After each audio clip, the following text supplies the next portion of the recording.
Korang ingat Kedah je ada pot makan best, Perlis pun tak kurang power tau. Walaupun negeri dia kecil dan ada 8 orang je penduduk, hidden gem dia banyak. Hari ni kita nak explore breakfast Dan pot makan yang best dekat Perlis.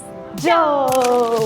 First stop, Warung Teratak Bonda. Kedai ni memang terkenal dengan suasana kampung yang tenang. Dikelilingi kehijauan, memang rasa chill je makan dekat sini. Menu dia pun klasik macam nasi lemak dan lauk kampung. Rasa memang homey. Okay, kalau nasi ni, saya recommend nasi lemak ayam berempah dengan daging badung. Ini memang best seller sebab yang lain.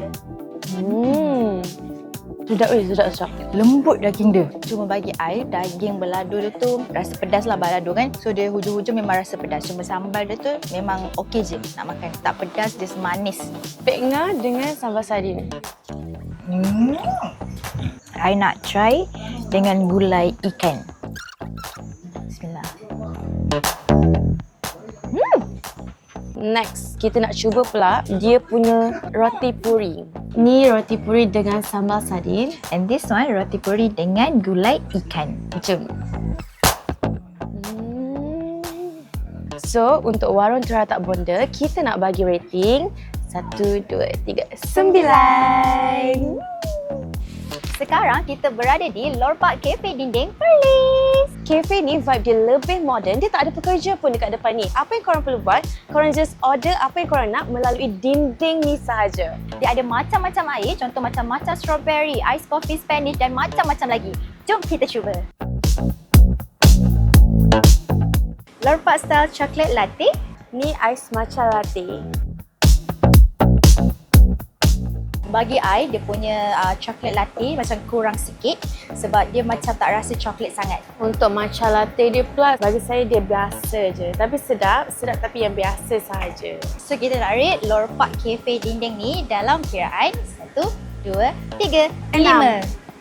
Next stop, Warung Harum Manis dekat Hutan Termin Perlis. View dia pun cantik, dikelilingi buah-buah harum manis dan suasana kampung yang tenang.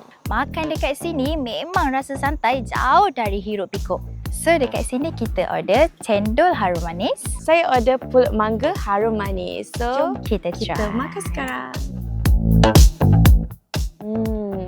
Kombinasi masin dengan masam-masam buah tu. Sedap.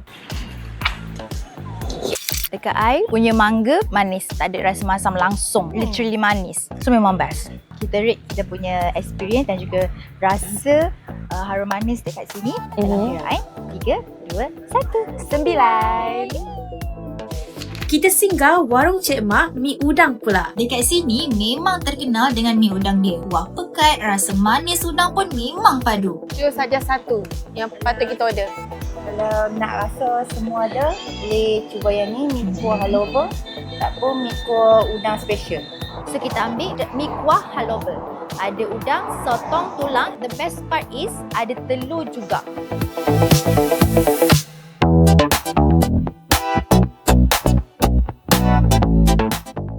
Dia ada unik taste. Dia sedap. Jom kita rate Warung Cik Mak Mi Kuah viral dalam kiraan 1, 2, 3, 10. Last kali, Makwa Pizzeria. Unik sebab suasana kampung dan pizza. Korang boleh enjoy makan pizza dengan view sawah padi. Pizza dia fresh, topping banyak, dough lembut, memang lain daripada yang lain. Spot yang paling best untuk lepak dengan kawan-kawan. Jom. Recommend dekat kita satu pizza yang patut kita cuba. Best seller kita Big Breakfast. Big Breakfast ada apa? Kalau Big Breakfast ada biscuit street, beef pepperoni, chicken pepperoni, ada telur biji kat atas dengan cheese. Ui, Najwa, Allah. Jom kita rating pizza Big Breakfast kita dalam kiraan 1, 2, 3, 8. So next kita nak try dia punya pesto pasta. This one dia ada tomatoes, dia ada chicken. Okay, and then dia punya base dia spinach. So jom kita try. Jom kita rate pesto pasta dia dalam 1 ke 10 dalam kiraan 1, 2, 3, 9. Lepas puas jalan-jalan cari makan, Jangan lupa untuk cek keadaan kereta korang. kalau bateri kau tiba-tiba, Battery Hub kan ada. Battery Hub ada cawangan di sekitar Perlis iaitu di Arau dan Kuala Perlis. Pasang, periksa, hantar, semua percuma. baru boleh enjoy food hunting tanpa risau. Follow Battery Hub untuk pot makan best seterusnya. Bye! Bateri Kong Battery Hub kan ada?